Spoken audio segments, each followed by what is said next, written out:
Okay, student, good morning. Today I am going to start physics chapter electricity. आप सारे बच्चे बहुत enjoy कर रहे होंगे क्योंकि मैंने 2 चैप्टर केमिस्ट्री आप लोग का खत्म कर दिया है और आप बहुत अच्छी तरीके से प्रिपेयर कर रहे होंगे अपने आप को। तो चलो, आज बहुत सारे बच्चे को मैंने इलेक्ट्रिसिटी पढ़ाया था, उसमें बहुत सारे नए बच्चे हैं जिसने नहीं पढ़ा था। तो आज मैं पहला चैप्टर आप लोग का फिजिक्स का इलेक्ट्रिसिटी स्टार्ट कर रहा हूँ। इलेक्ट्रिसिटी में बच्चे सबसे पहले तो हम लोग जानेंगे कि इलेक्ट्रिसिटी वर्ड, इस वर्ड का जो प्रोडक्शन हुआ है ये किस वर्ड से? तो वर्ड ग्रीक वर्ड है ELECTRON की जगह ELEKTRON, इलेक्ट्रॉन। इस इलेक्ट्रॉन का ही डेवलप फॉर्म है ELECTRON। ओके स्टूडेंट, अब है क्या कि इस इलेक्ट्रॉन वर्ड से जो ग्रीक वर्ड से लिया गया है उसका डेवलप फॉर्म है ELECTRON। इसी इलेक्ट्रॉन वर्ड से इलेक्ट्रिसिटी की प्रोडक्शन हुई है।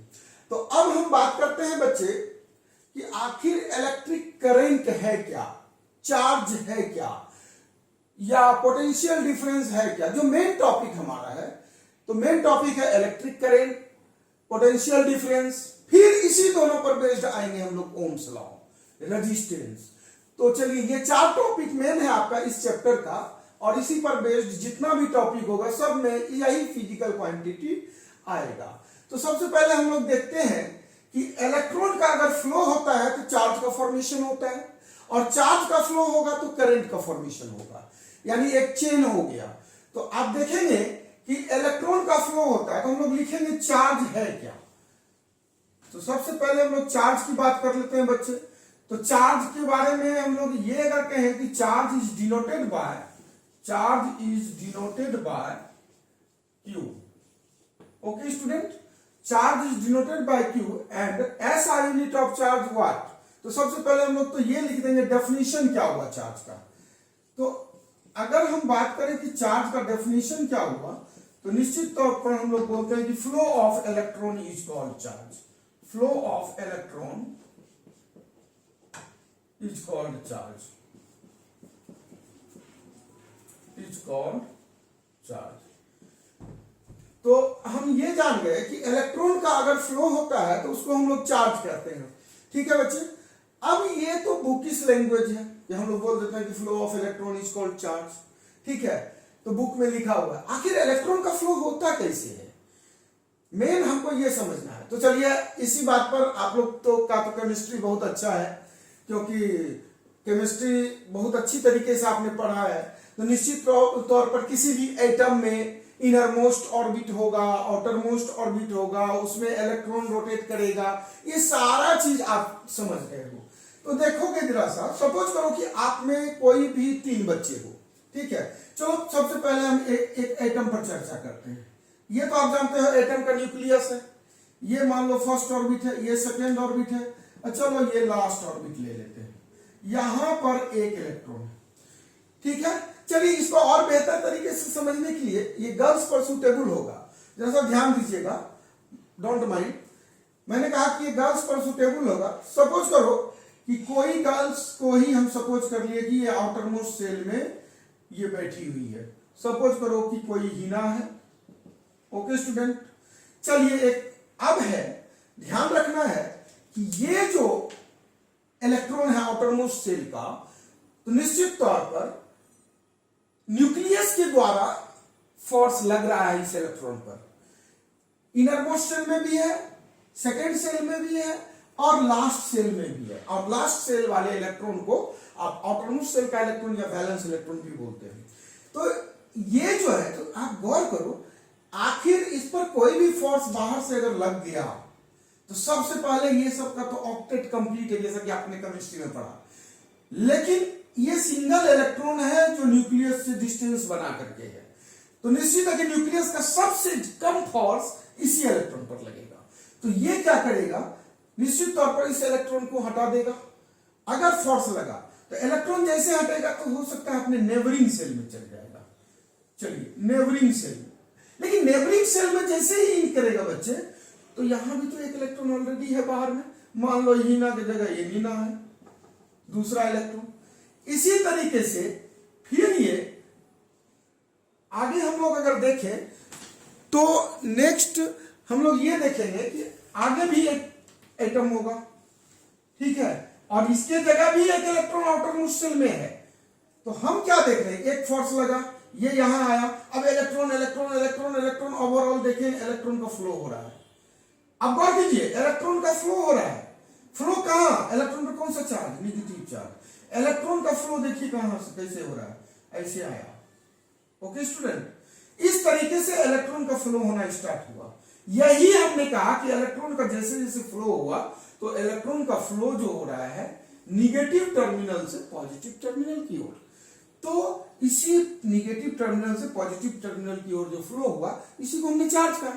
तो अब तो आपको समझ में आ गया होगा कि इलेक्ट्रॉन का फ्लो कहां से कहां पर होता है, निगेटिव टर्मिनल से पॉजिटिव टर्मिनल की ओर जब चार्ज का फॉर्मेशन हुआ। ओके स्टूडेंट, तो मैंने कहा flow of charge is called electron, generally bookish language यही है। बट इलेक्ट्रॉन का फ्लो होता कैसे, हमने ये कहा कि कोई भी कंडक्टर है तो कंडक्टर क्यों है, इंसुलेटर है तो इंसुलेटर क्यों है। आप गौर करो, जितने भी मेटेलिक सब्सटेंस है आप उसको कंडक्टर बोलते हो, नॉन मेटेलिक सब्सटेंस को इंसुलेटर बोलते हो। आप सपोज करो कि नॉन मेटेलिक, ये तो आपको समझ में आ गया होगा, मैं इसको हम मिटा रहे हैं। और फिर नेक्स्ट देखो, अगर हम लोग यहां पर सबसे बड़ी बात है कि बच्चे को ध्यान रखना ये है कि रखने वाली इसमें कोई चीजें नहीं है कि कंडक्टर और इंसुलेटर हम रख लें। जैसे कि मान लो कि कार्बन एटम है, तो आप जानते हो कि कार्बन के आउटर मोस्ट में बच्चे 4 इलेक्ट्रॉन होते हैं, ठीक है। अब सपोज करो यहां भी एक कार्बन है, यहां भी एक कार्बन है, यहां भी एक कार्बन है, यहां भी एक कार्बन है, तो हर एक के आउटर मोस्ट में आप जान रहे हो कितना कितना इलेक्ट्रॉन, 4 इलेक्ट्रॉन। हर एक के आउटर मोस्ट में 4 इलेक्ट्रॉन। आप गौर करो, ये इलेक्ट्रॉन, अब देखो ये इलेक्ट्रॉन सब एक दूसरे से बॉन्डेड है। कहने का मीनिंग क्या हुआ, अगर सब एक दूसरे से बॉन्डेड है तो निश्चित तौर पर यहां बॉन्ड का फॉर्मेशन हुआ है। कहने का मतलब एक भी इलेक्ट्रॉन फ्री नहीं है। जब फ्री नहीं है तो जब तक इलेक्ट्रॉन फ्री नहीं होगा तो मूव करेगा कैसे, मूव करने के लिए इलेक्ट्रॉन को फ्री होना पड़ेगा। देयरफॉर हम लोग कहते हैं कि जितने भी कोवेलेंट बॉन्ड का फॉर्मेशन, आप जानते हैं कि जहां शेयरिंग होता है वो कोवेलेंट बॉन्ड का फॉर्मेशन करता है, और कोवेलेंट बॉन्ड का फॉर्मेशन जब भी करेगा तो हर एक में आप आगे एक चेन बन जाता है सारा का, ठीक है, चेन बन जाता है। और इस तरीके का जब चेन बनेगा तो बॉन्ड का फॉर्मेशन होगा जहां एक भी इलेक्ट्रॉन फ्री नहीं होगा। जब इलेक्ट्रॉन फ्री ही नहीं होगा तो फ्री नहीं होगा तो मूव कहां से करेगा, मूव नहीं करेगा तो इलेक्ट्रॉन नेगेटिव टर्मिनल से पॉजिटिव टर्मिनल जाने की कोई बात ही नहीं, क्योंकि आयन का फॉर्मेशन होने की कोई बात नहीं है। इस तरीके से हम लोग कहते हैं वो सारा सब्सटेंस इंसुलेटर है। लेकिन और एग्जाम्पल में आप लोग रख लेना कितना सारा, लेकिन समझना यह है कि इंसुलेटर है क्या। ठीक, अब हम लोग कहते हैं कि कंडक्टर, तो कंडक्टर अभी जितना भी मेटेलिक सब्सटेंस है उसको हम लोग कंडक्टर कहते हैं। तो कंडक्टर में क्यों कहते हैं कंडक्टर, तो अभी हमने बताया, एक एग्जांपल मेटल का ले लो, सपोज करो सोडियम ले लिया, तो सोडियम का आउटर मोस्ट में कितना है, 1 इलेक्ट्रॉन है। निश्चित के आउटर मोस्ट में 1 इलेक्ट्रॉन है। और अभी हमने कहा था कि आउटर मोस्ट सेल के इलेक्ट्रॉन क्या होते हैं, उसी पर न्यूक्लियस का फोर्सेस ऑफ अट्रैक्शन वीक होगा, और रेस्ट बाहर का अगर फोर्सेस लगता है तो वो दूसरा एटम अपने नेबरिंग एटम में चल जाएगा, फिर उसके नेबरिंग एटम में जो इलेक्ट्रॉन होगा वो फिर पुशअप होने के बाद अगले एटम में जाएगा, और इस तरीके से क्या चीज का फॉर्मेशन होगा, इस तरीके से चार्ज का फॉर्मेशन होगा। तो इस तरीके से आप समझ गए होंगे कि चार्ज का जो फॉर्मेशन होगा वो निगेटिव टर्मिनल से पॉजिटिव टर्मिनल की ओर, ठीक है। तो किस तरीके से कोई भी इलेक्ट्रॉन अगर फ्री होता है तो कैसे मूव करता है, आपको ये चीज मैंने बताया कि कोई भी जो सब्सटेंसेस है वो कंडक्टर कैसे होगा, और कोई भी सब्सटेंसेस जो है वो इंसुलेटर कैसे होगा, ठीक है। तो मैं अभी बता रहा था आपको चार्ज, तो चार्ज आपने समझ लिया कि flow of electron is called charge. अब एसआई यूनिट हम लोग बोलते हैं चार्ज का, एसआई यूनिट ऑफ चार्ज। निश्चित तौर पर एसआई यूनिट ऑफ चार्ज क्या है, निश्चित तौर पर एसआई यूनिट ऑफ चार्ज जो होता है कूलम। आप सारे बच्चे जानते हैं SI unit of charge is coulomb. अब कूलम अगर है तो निश्चित तौर पर आप एक चीज देखो कि हम बोल देते हैं कूलम्स लॉ।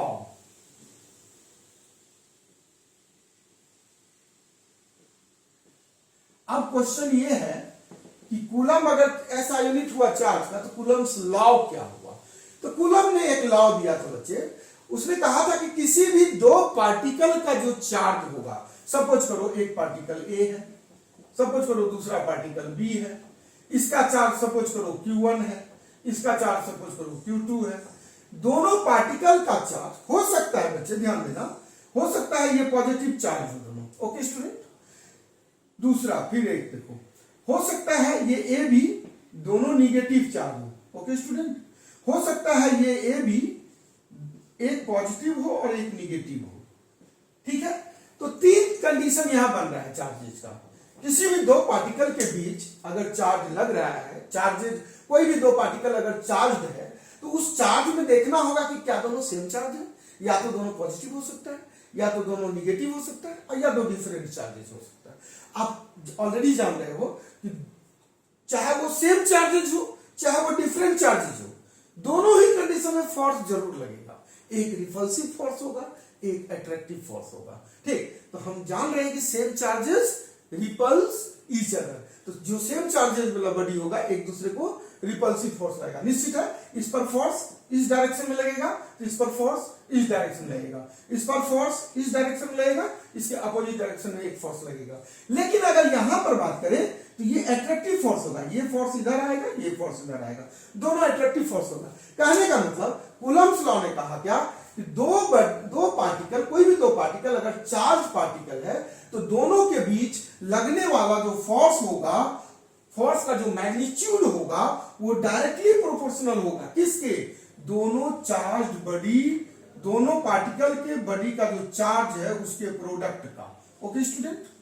यानी कि कूलम्ब्स ने कहा था कि दो बॉडी अगर चार्ज है तो दोनों चार्ज बॉडी के चार्ज का प्रोडक्ट का डायरेक्टली प्रोपोर्शनल होगा उस फोर्स का मैग्नीट्यूड, जो फोर्स उस दोनों चार्ज बॉडी पर लग रहा है, चाहे वो दोनों चार्ज बॉडी पर अट्रैक्टिव फोर्स लगे चाहे वो रिपल्सिव फोर्स लगे।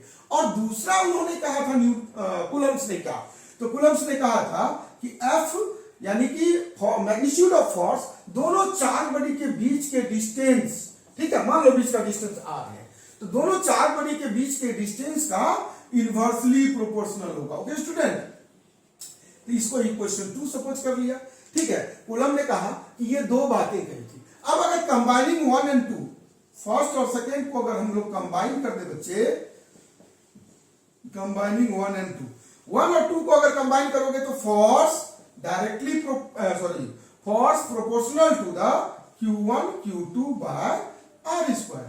ओके स्टूडेंट, फोर्स प्रोपोर्शनल किसके होगा, Q1 Q2 by R square. उम्मीद करते हैं ये इस पॉइंट तक में आपको कोई दिक्कत नहीं हुई होगी। चलिए आप लोग ध्यान से एक बार देखो मैंने क्या लिखा है, समझाया है। आप वीडियो को रोक करके देखना, समझना, मेरी बातों को सुनना। मैं नेक्स्ट पॉइंट पर इसी के आगे आते हैं। अब यहां पर देखिए, मैंने कूलम्ब्स लॉ के बारे में बताया कि SI यूनिट चार्ज का कूलम्ब है।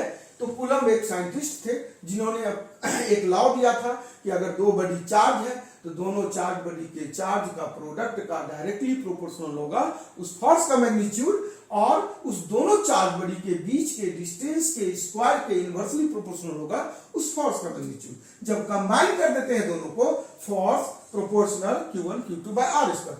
अब है कि प्रोपोर्शनल साइन को अगर हटाते हो तो इक्वल साइन देते हो, इक्वल साइन देते हो तो एक ना एक कांस्टेंट देना पड़ेगा, वो कांस्टेंट हम लोग K देते हैं। ठीक है, K Q1 Q2 by R square. अगर हम लोग यहां पर ये बोल दें कि what is the value of K, तो क्रॉस मल्टीप्लीकेशन करते हैं, K equal F R square by Q1 into Q2। Okay student. अब यहां पर व्हाट इज K, तो K यहां पर होता है Coulomb's law constant, Coulomb's law constant, Coulomb's law constant. Coulomb ने जो लॉ दिया था उस कांस्टेंट को कहा गया है K, और एक्सपेरिमेंटल वैल्यू है K का जो वैल्यू लिया गया है वो 9 into 10 to the power 9। But यहां यूनिट क्या होगा, तो देखो ध्यान से, यहां पर मैं यूनिट बता रहा हूं, ध्यान रखना बच्चे, किसी भी फिजिकल क्वांटिटी का यूनिट निकालना हो तो आप उसका फॉर्मूला यूज करो। इसका फॉर्मूला क्या होता है, फोर्स का यूनिट क्या होता है, न्यूटन। ये डिस्टेंस है दो चार्ज बॉडी के बीच का, डिस्टेंस का unit metre, metre square, by what, coulomb into coulomb, charge का यूनिट कूलम्ब, दो कूलम्ब है, दो चार्ज है तो दो coulomb, coulomb into coulomb, that is newton metre square per coulomb square, newton metre square per coulomb square. Actual बच्चे ये जो मैंने लिया है ये अप्रोक्सीमेट वैल्यू लिया गया है राउंड फिगर में, एक्चुअल वैल्यू होता है 89835 into 10⁹9। Okay student, newton metre square पर कूलम स्क्वायर। लेकिन आपको इसकी जरूरत नहीं है, आपको याद रखना है 9 इंटू 10⁹9 न्यूटन मीटर स्क्वायर पर कूलम स्क्वायर। अगर पूछा जाए व्हाट इज कूलम्स लॉ, तो this magnitude of force is known as Coulomb's law. ठीक है, Coulomb constant K is known as Coulomb constant, where value of Coulomb constant is 9 into 10⁹9 newton metre square पर coulomb square. Okay student, तो आप बेहतर तरीके से charge को भी समझ गए, कूलम्स कांस्टेंट को भी आपने समझ लिया, कूलम्स लॉ भी समझ लिया। तो ये फॉर्मूला हो गया जो मैं ऑलरेडी पढ़ा चुका हूं।